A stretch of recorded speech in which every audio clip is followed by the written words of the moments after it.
Hi guys. So this has been a complicated week, fraught with technological disasters, but I think I've managed to work around them. So let's see what we can make do. On the screen now is what you'll see in Schoology. It is there are three files.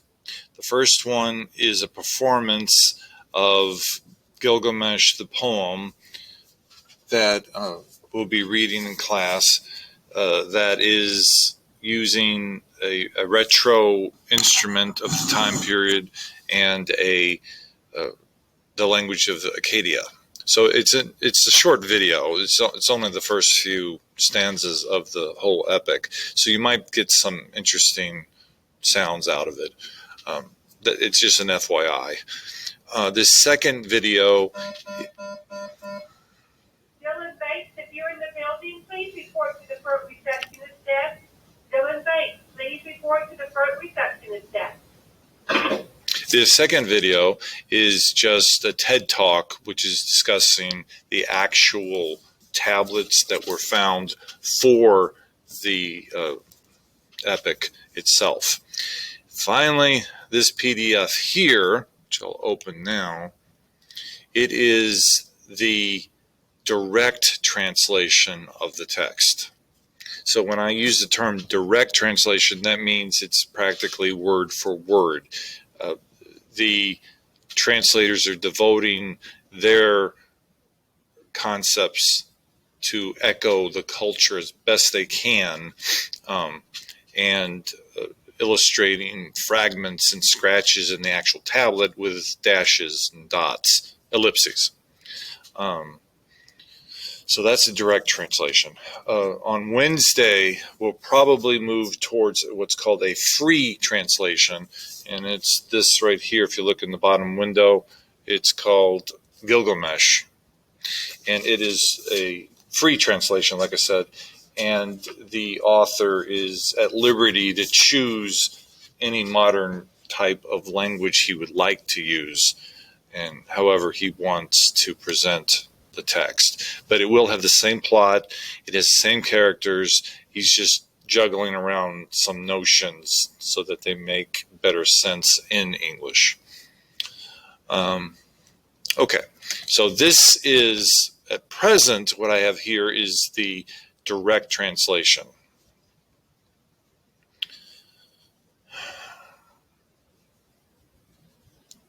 I'm going to scroll down specifically.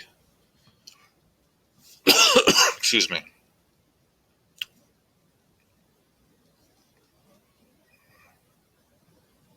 Okay, about the author page. I wanted to start here. This is an indication of the original source. Okay, so if you have any questions about what this paragraph relates to you, send me any questions you have. So I'm going to read it word for word. The Epic of Gilgamesh is best known from a version called He Who Saw the Deep, which circulated in Babylonia and Assyria in the first millennium BC. The Babylonians believed this poem to have been the responsibility of a man called Sin-lik-Uninini, a learned scholar of Uruk, whom modern scholars consider to have lived sometime between 1300 to 1000 BC. However, we now know that He Who Saw the Deep is a revision of one or more earlier versions of the epic. The oldest surviving fragments of the epic are the work of an anonymous Babylonian poet writing more than 3,700 years ago.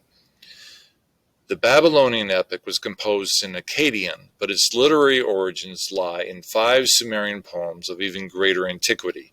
The Sumerian texts gained their final form probably as court entertainments sung for King Shulgi of Ur of the Chaldees, who reigned in the 21st century BC.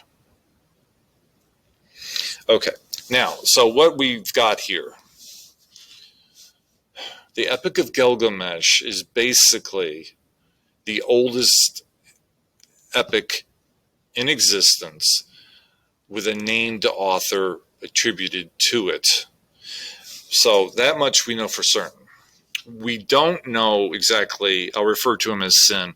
We don't know exactly if he took existing documents and transcribed them almost word for word onto his text, or if he reinvented the epic himself in a creative fashion.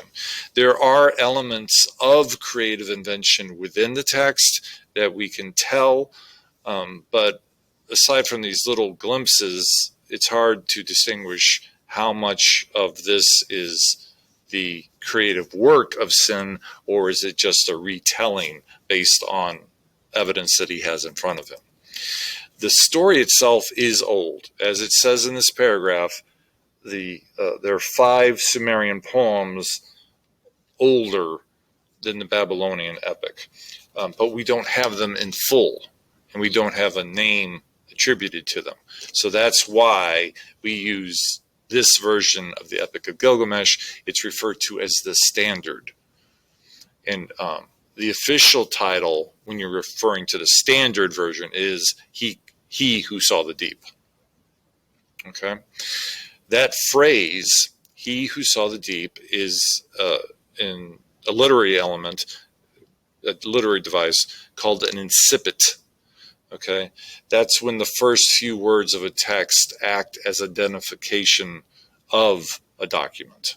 So I'm going to scroll down further into the booklet here.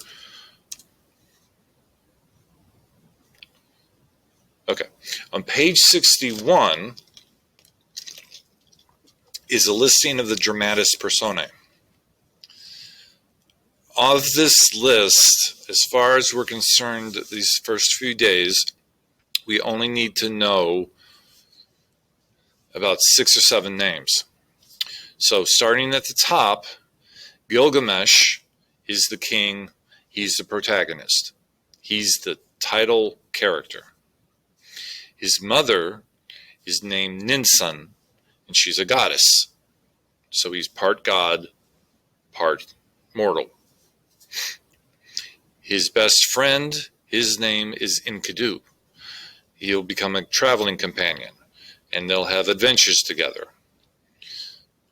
Likewise, there's a character who appears briefly in the beginning passages. Her name is Shamat. It says this translation lists her as a prostitute. She's more likely a temple priestess, a high priestess, and the standards of the culture of the time, prostitution was not illegal. It was not a occupation of scorn. So more than likely, it was equal to being a queen, to be a head priestess of a temple. Likewise, we have Shamash, the sun god. He's a patron of Gilgamesh.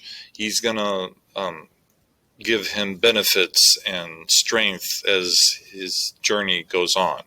He pops in and out throughout the text. There's going to be a major adventure against Humbaba, the guardian of the forest of cedar. He is a monster. Okay, so when we get to that character, we'll have some lengthy discussions about the relevancy of his importance to the text. And finally, we have Ishtar. Each city has notable temples devoted to particular gods and goddesses. And in Uruk, there is a major temple built to Ishtar. More than likely, Shamat, the prostitute, or temple priestess, is the head priestess of Ishtar. So there'll be more discussion about that later in the text. Okay? Now, again, this is the standard version. And right here is the incipit, He Who Saw the Deep. Now, to make this easier, I'm not going to read it as I go along. I'm just going to pick specific passages and point out to you important details. One to point out right now, this page is going to list the qualities that make Gilgamesh important. It's like his resume. So one of the tasks that he managed to complete was this first phrase, he who saw the deep. The deep refers to the ocean. And Gilgamesh, at one point in this epic, is going to swim to the very bottom of the ocean and swim back up. It's a major feat of strength. And that's what that's referring to, that one adventure. The second, the country's foundation, that's referring to his, not just his city state, but the whole country that his city is in. That is what he helped found. He established its importance in the Fertile Crescent. So notice it's saying he's also wise, and it repeats that twice. And it's going to repeat it again in the second stanza. He is the sum of wisdom. Okay. He even discovered a secret. He discovered of a tale of what life was like before the deluge.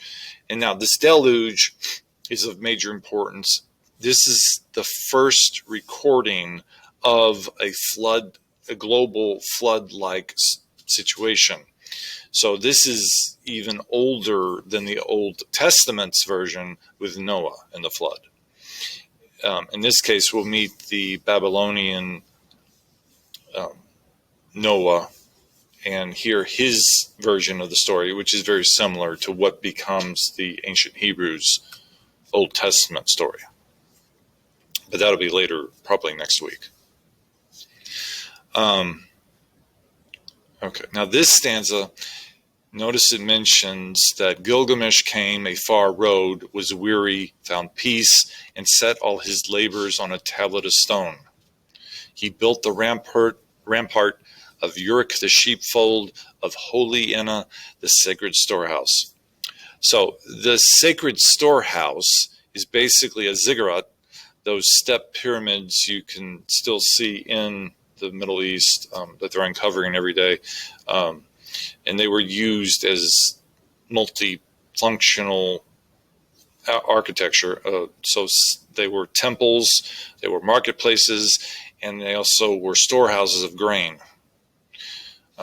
It was one of the first early steps towards helping all of the people and not just the rich. So moving to the next stanza, this is an agricultural society. So many of the similes and metaphors that are made in the epic will be based off of agricultural elements. So in this case, notice the walls of the temple are like a strand of wool. Furthermore, Gilgamesh's mother is going to be referred to as a wild cow, and that's a major compliment. He himself is going to be referred to as a wild bull. He has the strength of a wild bull. So again, that's also a compliment. It's an agricultural society, so anytime they can make a analogy to flocks or herds or cattle, they'll make it work into the complexity of the story.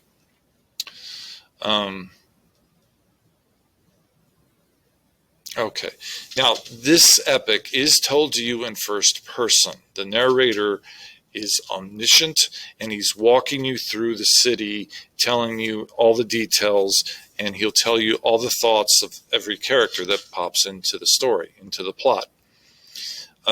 It's as if he's walking you personally on a tour of the city. So right now he's mentioning the brickwork. He's talking about the foundations, which were built by 7 sages, 7 wise men of earlier centuries, who helped build all the cities in the Fertile Crescent. And he's giving you details of the size of the city, the expanse of Uruk. Okay?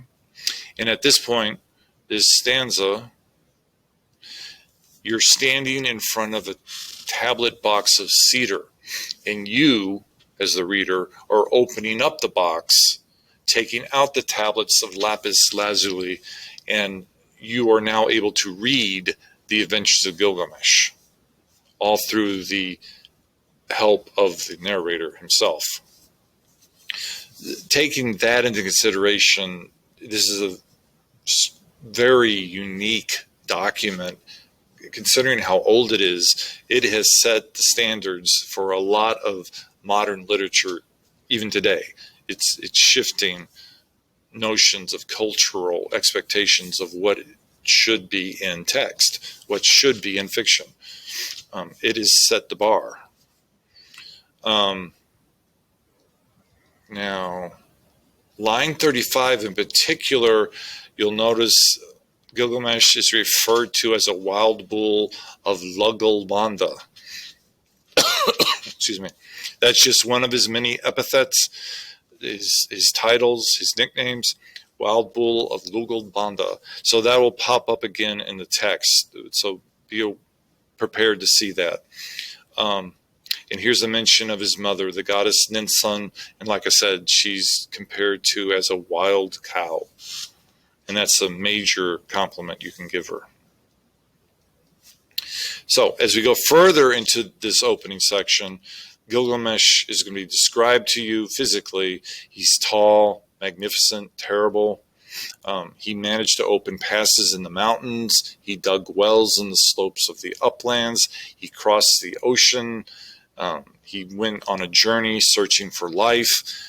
He met Utnapishti, the distant, and we'll get in more details about that later.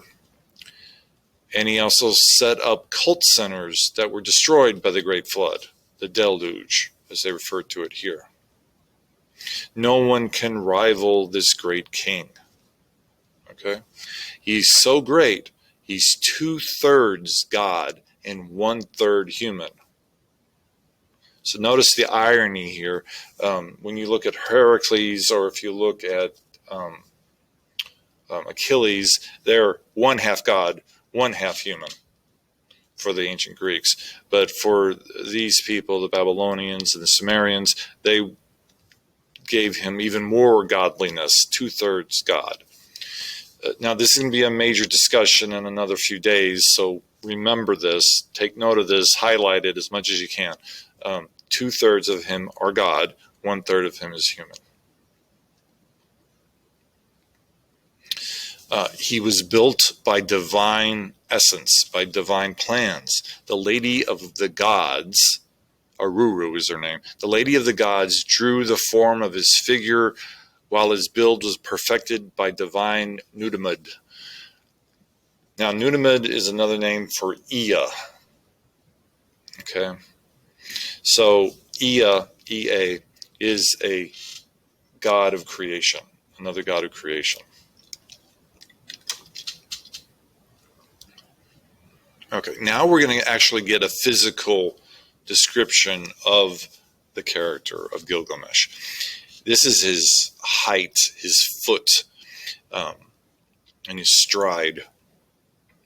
A triple cubit was his foot, 1/2 a rod his leg, 6 cubits was his stride. Cubits, the front part of his cheeks were bearded like those of, the hair of his head grew thickly as barley. When he grew tall, his beauty was consummate. By earthly standards, he was most handsome.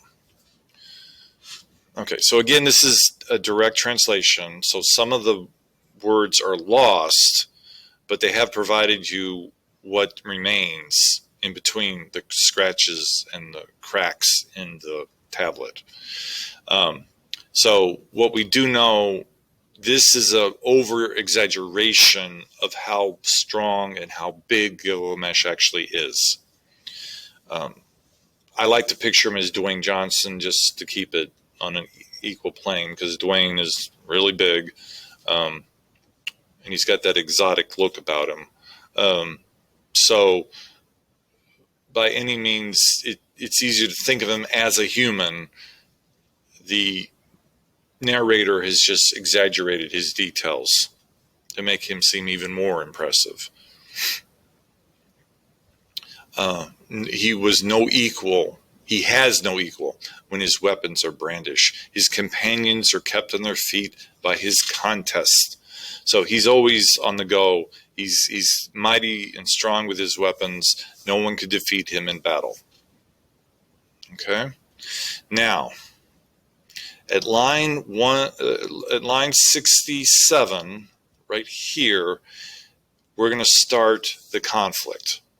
All the way up to here has just been mere description and setup. But here the conflict, the immediate conflict starts. And the people are upset with him.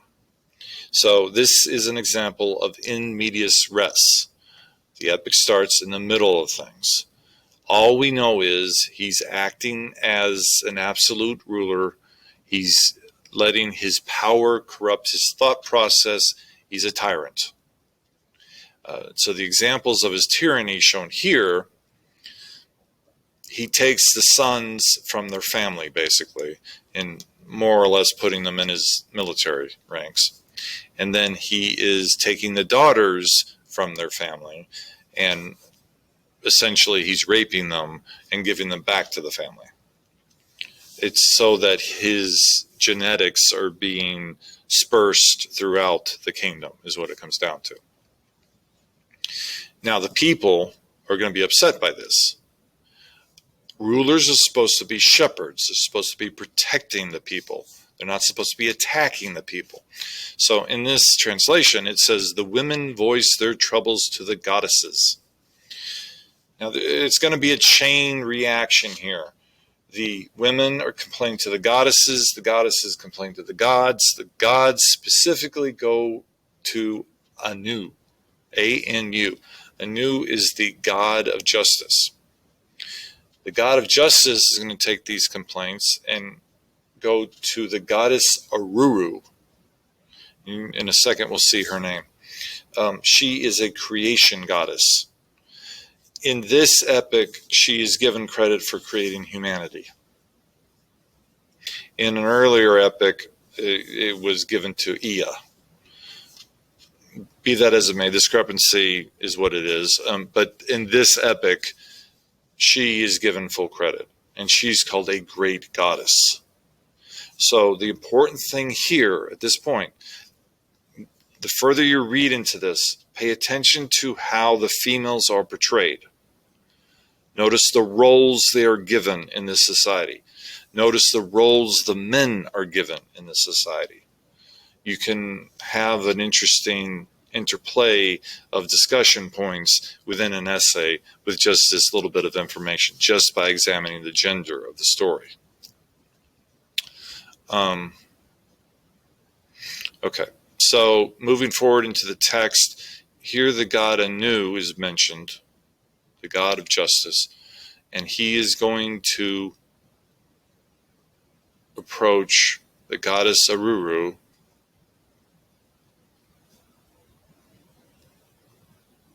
here. He goes to Aruru, the great one. It was created them, mankind, so numerous. Let her create the equal of Gilgamesh, one mighty in strength, and let him vie with him, so Uruk may be rested. They summoned Aruru, the great one. You, Aruru, created mankind, now fashion what Anu has thought of. So, basically what this is laying out for you, Gilgamesh is going to have a competitor who's going to approach him, and that's Enkidu. So Aruru, out of clay, is going to fashion Enkidu. And right here, the goddess Aruru, she washed her hands, took a pinch of clay, threw it down in the wild. In the wild, she created Enkidu, the hero, offspring of silence, knit strong by Nin-Urta. Okay, so Aruru creates Enkidu out of clay. Nin-Urta adds strength to the character. So Nin-Urta is providing even further divine intervention into the creation of the character. But Aruru is given the full credit. She gave him life, in other words. Now, starting with line 105, we're going to get a description of Enkidu. All his body is matted with hair. He bears long tresses like those of a woman. The hair of his head grows thickly as barley. He knows not people, nor even a country. Coated in hair like the god of the animals, with the gazelles he grazes on grasses, joining the throng with the game at the waterhole, his heart delighting with the beast in the water. So you have this creature total of nature. He represents nature. He is a foil character, the opposite of Gilgamesh. In some ways, he's the direct opposite. In other ways, they are complementary. They are equals. So the important thing here, it's like a yin-yang relationship. And this is what the gods have, through divine plans, have developed in order to teach Gilgamesh a lesson. Okay, so at line 114, a hunter enters the scene. And this is just a secondary character. He's going to bump into Enkidu, see him, be scared of him, and run to his father and say, what should I do? There's this mighty, hairy man who's breaking my traps and won't let me hunt the gazelles. Because what it comes down to, Enkidu only knows of how to be an animal. And he's a protector of the animals. But his strength, and this is a major point, on 125, notice it says his strength is as mighty as a rock from the sky. So he is as strong as a meteorite, as an asteroid. Okay? And here's more description of him. Over the hills he roams all day, always with the herd he grazes on grasses, always his tracks are found by the waterhole. I am afraid, and I dare not approach him. So what you have is the hunter-trapper doesn't know what to do. The father's going to say, go to the city, go ask Gilgamesh what to do. Gilgamesh will tell you to go fetch Shamhat, the harlot. Her allure is a match for even the mighty. And what it comes down to, it's not the strength of man, if you notice right here, line 139, it's not the strength of man you should rely on because Enkidu is so strong. He's 10 times stronger than the average man. They need to get a woman to come in and use her allure to tame Enkidu, to make him into a civilized man. So taking the advice of his father, the hunter sets off. He goes to the road. He goes to Gilgamesh. And in the typical epic fashion, he repeats everything he just told his father. Okay? And he's basically saying he sees Enkidu all the time. He's afraid. He doesn't know what to do. Enkidu breaks apart his snares. He breaks apart his traps. And Gilgamesh tells him, just like the father said, go to Shamhat, the harlot. When the herd comes down to the water hole, she should strip off her raiment to reveal her charms. He will see her and will approach her. His herd will spurn him, though he grew up amongst it. So basically what's going to happen, Shamhat is going to teach Enkidu what it is to be a man. Okay? With her womanly ways, with her prostitute career, she's going to teach Enkidu the ways of humanity. And he will no longer be in his mind. He'll no longer be an animal. He'll gain reason. Okay? So the hunter and the harlot go to the waterhole, and they see Enkidu, the child of nature, the savage man from the midst of the wild. And on line 180, the hunter says, "This is he, Shamhat. Uncradle your bosom, Bear your sex, let him take in your charms. Do not recoil, but take in his scent. He will see you and will approach you. Spread your clothing so he may lay on you and do for the man the work of a woman. Let his passion caress and embrace you. His herd will spurn him, though he grew up amongst it. Okay, so that's the stopping point I'm going to take right here. She's going to use her ways and tame the wild man. Okay, so that's as far as we got with most of the classes. If you could keep reading, just to go with the flow, and let me know how you're taking in the text. How are you understanding what's going on?